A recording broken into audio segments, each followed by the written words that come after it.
ainda falando sobre os episódios envolvendo Nabal e Davi, veja aí os 3 últimos vídeos anteriores, tem uma última coisa que eu queria meditar com você de maneira mais pormenorizada, que está em 1 Samuel 25, versículo 39, que diz assim: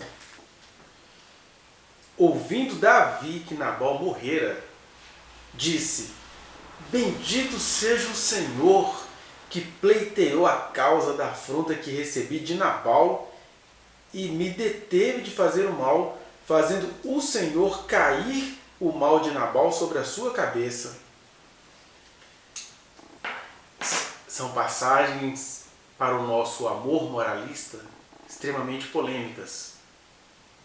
A gente pode simplificar e dizer: isso é no Antigo Testamento, é porque o Espírito Santo não havia sido revelado, era questão do tempo da lei, agora estamos no tempo da graça. Essas divisões que as teologias inventaram, às vezes para facilitar a percepção, outras vezes acabam dificultando e banalizando certas coisas, porque só quem viveu a opressão, só quem viveu o sofrimento, só quem escapou de inimigos gratuitos é que vai saber a importância desses trechos aqui. O que nós temos aqui? Davi, ele já vinha de uma leva de fugas, ele precisava fugir de Saul. Ele não fez nada contra o rei de Israel, mas ele precisava fugir daquele rei de Israel que o olhava como inimigo, ao invés de olhá-lo como parceiro, como alguém que Deus colocou no seu caminho, como alguém que Deus colocou para continuar o projeto de Deus em relação a Israel e não de Deus em relação ao egocentrismo de Saul. Davi tinha que ficar fugindo, elaborando situações, e ao mesmo tempo ele fazia o que o povo aqui vai chamar de as guerras do Senhor, que era acabar com os filisteus. Era uma das missões de Davi. Se você quiser entender melhor isso, eu sempre tenho deixado aí o link dos vídeos sobre as origens dos filisteus, dos amalequitas e de outros povos que Deus ordenou Israel destruir e os porquês disso. Claro que nenhum de nós temos de adotar essa medida aguerrida e odiosa, mas ali era necessário ser assim. E aí Davi precisava sobreviver em meio a isso. De repente ele está lá e tem um homem mau de quem ele cuidou das propriedades no deserto, né? Ele e os seus soldados, que não eram vistos, não eram reconhecidos pelo reinado de Saul, cuidaram muito bem das propriedades de Nabal e teve dele uma afronta. E vai dizer o texto, né? A própria Abigail vai dizer que o marido dela era perverso. E aí esse homem morre. Quando Davi fica sabendo da morte desse homem, Davi tem um regozijo que, se de um lado ninguém deve ficar pregando a vingança, aliás, Jesus publicamente falou contra a vingança. Ele vai dizer: ouvistes que foi dito aos antigos, olho por olho, dente por dente. Eu, porém, vos digo: amai vossos inimigos, orai pelos que vos perseguem. É claro, a gente quer doutrinalizar tudo, dogmatizar tudo. Jesus está falando isso em relação ao sentido de que o coração da humanidade precisa mudar. O discurso não é o do ódio, não é armar a população, por exemplo. Agora, por outro lado, Deus, que coloca regras coletivas, também sabe entender cada situação particular. E aí Deus sabe entender o que aconteceu entre Davi e Nabal. Deus sabe entender o que acontece com você, mulher, que tem um marido Nabal na sua vida, atormentando a sua alma, te atrapalhando de estudar, te defenestrando todos os dias, te degenerando diante das melhores pessoas com esse discurso da autoridade. De repente você é aquele filho que o pai parece ter a missão de acabar com a sua vida. Ou você é aquele pai que todos os dias recebe os vômitos das ingratidões de seus filhos. E é claro, nós não queremos mal a essas pessoas, mas há pessoas que são em si mesmas tão más, tão horríveis, tão perversas, que a morte dessas pessoas acaba sendo motivo de festa. É porque vocês nunca passaram pela opressão, vocês nunca passaram pela injustiça que vai prosperando cada vez mais diante dos seus olhos, como o mundo passou por Hitler, ou o mundo passou por gente tão... É horrível você ver a prosperidade dos perversos, né? A ponto de Asaf fazer um salmo, ele vai dizer que ele ficou com inveja. Como assim que as pessoas perseveram na perversidade, atribui tudo a Deus e ainda vai, né, como determinados pastores aqui no Brasil, ou como Donald Trump, que graças a Deus os americanos acordaram, os estadunidenses acordaram e o arrancaram de lá, ou como no Brasil, esse presidente inominável que fala mentiras, fala arrogâncias, fala coisas terríveis e promove a cultura terrível. Qual foi o projeto que o presidente mandou para o Congresso? Armar a população toda, e tem gente de Deus que acha isso bonito, desestabilizar tudo, né? Desestatizar tudo, acabar com os direitos que a Constituição nos legou, e também promover a liberdade dos militares que já não andam muito honestos, a liberdade deles matarem. Então, ele pode matar com forte comoção, quer dizer, ele está dando licença para o militar não se preparar.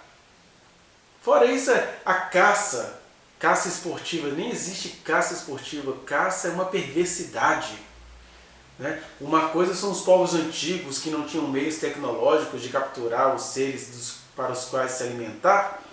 Outra coisa é o cara sair caçando passarinho, onça pintada, né? Caçando, ninguém precisa caçar mais, meu Deus, a gente é líder em agronegócio, a gente tinha de regular essa produção perversa voltada contra os animais. Mas aí vem esse presidente com a historinha de caça esportiva e ele é visto como um homem, sei lá, homem de Deus, porque sábio, todo mundo sabe, ele não é. Se de um lado tem o perverso, de outro lado tem aqueles que os cultuam, né? Uma coisa horrível que eu vejo no nosso país, e vejo isso assim, em gente querida, em familiares meus, são pessoas celebrando a perversidade. Meu Deus, fica muito claro o tempo todo como que Hitler ascendeu ao poder, aquele homem que tinha como conselheiro um judeu que tinha convivência com entidades, digamos assim, hinduístas, né? Vai estudar a história do Hitler para você descobrir isso. Mas eu tenho até entre os meus, gente querida minha, pessoas que fazem chacota com a chacota que Bolsonaro é para a nação. Por exemplo, esse escândalo horroroso que rolou no Brasil, né? De o Bolsonaro ter gasto em menos de um ano 27 milhões de reais com pizza. Disse que era para o Ministério da Educação. Engraçado. Num ano em que a educação foi quase toda virtual. Eu sou professor, né? Dei aulas à distância. Pizza? Primeira pergunta é essa. Pizza? 27 milhões em menos de um ano? Segundo, você não acharia estranho que qualquer empresa gastasse 27 milhões de reais em pizza em menos de um ano? Terceiro, você não acha estranho não que 27 milhões de reais sejam usados do dinheiro público? Eles não falam tanto do mau uso do dinheiro público? Aí você tem um governo gastando dinheiro público em menos de um ano. Ah, mas é que é muita gente. Que é isso, gente? Os governos anteriores não gastaram isso em menos de um ano, não. Até os governos que as pessoas odeiam lá, que é o governo Lula, que eles falam que supostamente as Forças Armadas odeiam, quando você vai ver, o governo Lula deu tanta vida boa ao Exército, que quando você vai ver, os nossos principais atletas das Olimpíadas são das Forças Armadas. Né? E aí esse presidente corrupto que roubou, e aí ele está lá pagando, ele gastou em 8 anos 300 mil. Aí vem esse presidente honesto com Deus no coração, querido pela corruptibilidade do Estado, gastando 27 milhões de reais em menos de um ano com pizza, né? 18 milhões de reais em menos de um ano com leite moça, e o que eu vi de crente rindo dele mandar enfiar o leite moça no rabo dos jornalistas, e gastando 2 milhões de reais em chicletes. Se isso não é lavagem de dinheiro, isso é uma outra coisa que é tão igual ou pior quanto a lavagem de dinheiro. Ele está dando vida boa às Forças Armadas para engendrar um golpe, e tem crente achando isso bonito. Ou seja, junto com a perversidade, você vai encontrar o quê? Gente que se diz de Deus, aplaudindo isso, eles fazem as postagens. Ah, tentaram isso, não conseguiram. Tentaram aquilo, não conseguiram. Tentaram chicletes, não conseguiram. Pode vir mais. Em 2022, quer dizer, o pessoal está se alegrando com a injustiça. Quando a Bíblia diz, o amor não se alegra com a injustiça, mas regozija-se com com a verdade. E a verdade é que alguma coisa estranha há num presidente que se diz cristão e que deixou 27 mais 15 mais 2, para falar só de 3 produtos, fora os outros, né? Tem até alfafa, um monte de coisa, de dinheiro público, e ele sabe que ele está errado, que até que eles mandaram esconder o portal da transparência. Mas vocês estão achando isso bonito, vocês vão pagar essa perversidade. Por isso que de um lado tem o perverso e de outro lado tem os cultuadores dos perversos. O sangue de Jesus tem poder contra toda essa corja, seja dos perversos, seja de crente que fica adorando esses perversos. Vão se encontrar com o poder do sangue de Jesus, que não apenas limpa a perversidade, mas queima quem adora a perversidade. Como é que Davi não iria se regozijar com o Nabal? Como é que você não vai se regozijar com aquele homem que te afronta, não é? E uma hora ele vai ser eliminado da sua vida? Porque realmente a gente pode amar o perverso, mas não dá para amar a perversidade deles não. Não dá não. E eu tenho dito, quer ver mesmo o Bolsonaro convertido? Afronte no nome do Senhor que você vai ver todos os demônios que o constituem saírem. Mas é aí que ele vai ser salvo. Mas você não ama Bolsonaro, você é perverso igual a ele e vai ajudá-lo a praticar a perversidade e vai pagar isso diante do Senhor. Quanto a mim e a todos os que entendem o que eu estou falando, só nos cabe esperar esse dia, lutar por ele também, mas regozijarmos-nos quando tudo isso tiver saído. Não é? Então você vai vendo todas essas coisas perseverando e prosperando sobre o apadrinhamento de pastores, e você vai vendo o dia mal chegando e prosperando, e você vai vendo a besta tendo poderes contra os santos e prevalecendo. Olha, eu vou te dizer, quando um cara desse morrer, ou quando ele for derrubado, quando ele sair do poder, vai ser motivo de festa. Isso não é nada contra o senhor Jair Bolsonaro, mas é tudo contra a perversidade que ele encarna e da qual ele se orgulha. E é interessante porque todo mundo vem com esse discurso, ai, mas amor, olha, você deseja o mal do presidente. Este é o homem, este presidente do qual eu estou falando, é o homem que dizia isso sobre a presidente anterior a ele. Que ela morra hoje com câncer ou de ataque cardíaco, desejando que ela perdesse a presidência da República. Esse é o homem que vinha zombando de negros, mulheres, de minorias, de indígenas, zomba da religião dos outros, zomba da cultura do país, ao mesmo tempo que ele pega tudo o que nós temos, o que foi penosamente construído e sai entregando. Quer dizer, a prosperidade de um perverso desse, a hora que essa prosperidade é motivo de festa. E isso não tem nada a ver com lei versus graças, isso tem a ver com dignidade humana. Tanto é verdade que o próprio Davi vai ter muitos salmos agradecendo a Deus o livramento dos seus inimigos, porque orar pelo inimigo e amar os inimigos não significa que esse inimigo, alguns deles, deixarão de ser perversos. E aí os provérbios vão dizer que quando o perverso morre, a terra descansa. Por isso que quando Nabal morreu, Davi jubilou. Porque não é algo pessoal, é tudo contra o que a perversidade representa. E aí você vai ter ali do Salmo de Davi, Maria, mãe de Jesus, por exemplo, quando ela fica sabendo, né, que a Isabel está grávida de João e ela está grávida de Deus em pessoa, ela faz um salmo, né? Minha alma engrandece ao Senhor, o meu espírito se alegra em Deus, meu Salvador, e no meio desse salmo ela vai dizer porque ele envergonhou os poderosos, ele derrubou do seu lugar os arrogantes. É esse regozijo no dia da queda da perversidade. Estava presente no Cântico de Maria, está presente no Cântico dos Profetas, que clamam, Senhor, vinga o nosso sangue. Porque quando você sente o mal na sua pele, você vai querer que o mal seja corrigido. Porque a gente confunde muito amar com ficar indiferente, conforme eu disse no vídeo anterior, que você pode ler, que está aí o link dele, pode assisti-lo. Então, a gente tem um lado da perversidade. E daí, eu acho engraçado porque quando a gente vai ver os comentaristas das escrituras, né, por exemplo, eu tenho aqui a Bíblia Shed, e quando chega em situações polêmicas como esta, aí vem aquela tentativa de passar pano do Shed, o falecido e sábio Shed. Ele vai dizer assim, Davi não se regozija com a morte de Nabal, mas sim por Deus ter evitado que ele viesse a cometer o mal. Não, são as duas coisas, Dr. Shed. Não é que Davi não se regozijou. Ele se regozijou sim com o fim da maldade. No final das contas, Nabal era o seu nome, era um homem perverso.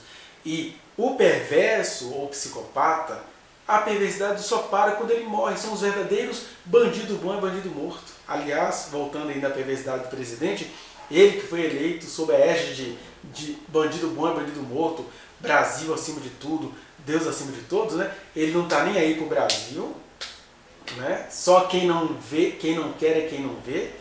Deus acima de todos é só um discurso para significar Deus está bem longe de todos, porque aqui é o discursismo fundamentalista protestante do mal que está imperando.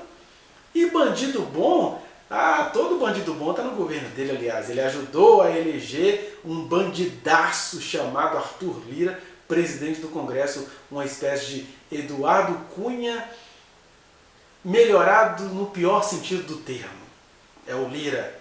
A mulher do Lira já estava aí dando depoimento sobre as covardias que ele fez com ela para continuar sugando dinheiro através dela, né? Mas são os perversos prosperando. E aí, quando esses perversos saírem do poder, é motivo da gente se alegrar no Senhor, mas alegrarmos no Senhor, né? Então não adianta o Shed vir aqui passar pano falando, não, ele só estava se alegrando porque Deus o livrou de fazer a vingança. Era isso também. Mas ele estava, sobretudo, se alegrando, como diz o próprio texto aqui, ó. Ouvindo Davi que Nabal morrera, disse, bendito seja o Senhor que fez o quê? Que pleiteou a causa da afronta que recebi. Ou seja, o fim da perversidade tem de ser celebrado. Porque a vida é curta demais para você não registrar que a perversidade teve o seu fim nessa vida tão fugaz que a gente tem, né? Então é isso. O que Davi está fazendo aqui é o princípio eterno da gente se alegrar com o fim do mal. Quem tem senso de justiça se alegra com o fim do mal, porque o amor não se alegra com a injustiça, mas regozija-se com a verdade. E a verdade inclui o fim, ou pelo menos uma pausa ou uma trégua na maldade que o mundo é. Aí Davi se regozijou, Maria se regozijou, Jesus se regozijou, daí que ele vai vir lá no final como Rei dos Reis, Senhor dos Senhores, tatuado na sua coxa direita, dizendo assim, gente, não desanimem, o mal tem fim. Você não precisa se tornar perverso para acabar com o mal, mas quando o mal terminar, é motivo de alegria, é motivo de regozijo, é motivo de festa, que foi o que Davi fez. Já que Nabal tinha orgulho de ser o mal que ele é, que a gente regozije-se no dia que ele morreu, né? Não é torcer pela morte dele, mas é se alegrar por aquilo que a morte de um perverso representa. O mal parou em algum lugar. É o que nós vamos fazer quando um governo injusto sair de sobre as nossas cabeças, porque a grande injustiça inerente ao governo Bolsonaro é ser tão próspero na maldade com o discurso cristão. Eu acho engraçado que o único contraste que os cristãos fazem em relação a esse governo é essa questão. Mas pelo menos não está tendo política gay. Porque os cristãos hoje do Brasil que amam o Bolsonaro, todos os dias fazem nas suas redes sociais postagens falando, o Biden colocou gay para trabalhar com ele. O Biden vai deixar viado virar soldado. Meu Deus! Vale a pena mesmo fazer esse contraste? Quer dizer que o cara pode matar, violentar mulheres, não estar nem aí para crianças, vir com esse discurso. Não, mas o presidente colocou lá que estupro vai ser crime hediondo, tem uma outra coisa que ele fez de ordem sexual, pedofilia vai ser crime hediondo. Isso é um discursismo, porque os grandes pedófilos, não sei se vocês sabem, cristãos fundamentalistas, os grandes pedófilos estão nas igrejas, no governo Bolsonaro, porque ele não é só um pedófilo, como ele é um estuprador da coisa pública, como ele foi no seu passado um zoófilo, um estuprador de galinhas, né? Ele nem amava os animais, ele estuprava animais. Então, essa história de que pedófilo, pena de morte para pedófilo, isso tudo é para cobrir, porque nas famílias ninguém denuncia o pedófilo. Como as mulheres, né? Este ano eu conversei com moças que foram estupradas, elas não têm coragem de denunciar porque elas sabem que elas vão receber vômitos desse tipo de governante, desse responsável por quase 230 mil mortes só por Covid, fora as outras, né? Mas vai sendo encoberto pelos outros injustos que usam Deus como escudo para serem muito mais injustos. Então, o que eu quero te convidar aqui, e não tem como descolar o texto bíblico da nossa realidade política e social, é que Davi, neste contexto, como antecipação da graça, que é o que ele representa, não está errado em regozijar, não pelo fato de Nabal ter morrido, mas pelo fato de que a morte do Nabal significa o fim de alguma perversidade, o final de alguma perversidade, a cessação de alguma perversidade. Bendito seja Deus, que não somente extirpou da terra um perverso, como me poupou de ser perverso em querer acabar com essa perversidade. Por isso aqui o que eu estou te fazendo, mesmo que você não goste disso, é o mesmo clamor dos profetas. A gente sonha com um dia que um governo perverso como o desse presidente Bolsonaro caia por terra. Assim como os fãs desse presidente achavam que os governos anteriores eram perversos. Mas olha a perversidade maior, eu vou ficar agora falando de governos anteriores para encobrir perversidades maiores que estão bem na nossa cara e usando Deus como cavalgadura. Olha que horror, que triste. Mas é só isso que eu queria meditar com você. Ao som dessa chuvinha que eu não sei se está chegando aí. Quem é de Deus de verdade ama os inimigos, ora pelos que os perseguem, mas entende a natureza de cada inimigo. E alguns inimigos, por isso que Jesus mandou a gente orar e amá-los, é porque alguns têm orgulho de serem seus inimigos. Como como Saul tinha orgulho em se empenhar de querer acabar com Davi. E outros, como Nabal, que isso, eu quero nem saber. Não pense em crise, trabalhe. Por quê? Porque enquanto vocês não pensam em crise, eu vou sendo a crise na vida de vocês. Para esses inimigos, a gente pode até não ter poder contra eles. Mas o dia que eles se vão, a gente vai se alegrar. A gente vai se alegrar porque eles não têm dó de fazer mal contra as nossas vidas. Eles não têm dó de se alegrarem zombando de nós. O ministro da Economia hoje, o ministro do perverso Bolsonaro, o Paulo Guedes, disse que ele tem um compromisso de tirar o Estado do povo. Que loucura é essa que esse cara está falando? Este responsável pela desgraça do Chile. Que loucura é essa que ele está falando? Nós precisamos do Estado, nós precisamos de leis, nós precisamos de estrutura mínima para vivermos, por isso nós pagamos impostos. Aí ele vai tirar o Estado da nossa mão, né, ou de sobre nós, e isso também significa que uma população sem Estado é uma população jogada às tralhas. Eles falam isso porque eles estão com a vida deles ganha. E você, mal informado, servo de Deus ou servo de Deus que não gosta de estudar, cai direitinho nesse discurso. Mas eu vou me regozijar junto com todos os outros o dia que essa caterva, que essa gente horrorosa despencar do poder no nome do Senhor, porque esse dia vai chegar. Esse dia vai chegar e eu vou estar feliz de estar no lado daqueles que sempre tiveram os olhos abertos. Não estou aqui encobrindo o pecado de governos anteriores, mas também eu digo a você, por que você encobre pecados de governos atuais, que ainda cometem o arroubo de agirem no nome do Senhor? Porque o cara faz tudo de errado e fala, se Deus quiser eu vou chegar em 2022, 2026, 2078. Vai não, em nome de Jesus não vai. E se chegar, essa esperança eu não tive. A minha esperança é que a justiça do Senhor há de prevalecer no mundo dos mortais. A justiça do Senhor que estava com Maria, com Davi, com Débora no seu cântico, com os profetas no seu clamor. É isso que significa essas palavras de Davi. Bendito seja o Senhor que pleiteou a causa da afronta que recebi. Você se sente afrontado? Quem puder fazer suas lutas políticas, faça. Quem tem conhecimento e ferramenta para fazer as lutas sociais, faça. Agora, todos nós, eu e você, com capacidades ou não, podemos clamar ao Senhor para nos livrar de todo o engano, de toda a perversidade de quem ora está no poder. Porque é isso que Davi fez. E é isso que nós podemos aprender com ele. E eu acho que você já entendeu essa mensagem. No nome de Jesus. Amém.